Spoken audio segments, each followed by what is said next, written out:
ఆ కుజ దోషం ఉన్న వాళ్ళ ఇళ్లలో కూడాను కనీసం ఒక 5-6 పిల్లలు ఉండేవాళ్ళు.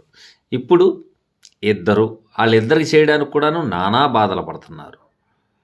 కుజుడికి సంబంధించిని చదువుకున్న వాళ్ళైతే వెంటనే మీరు చేయవలసిన పని ఏంటంటే కాళ్ళకి చెప్పులు లేకుండా వాకింగ్ చేయండి.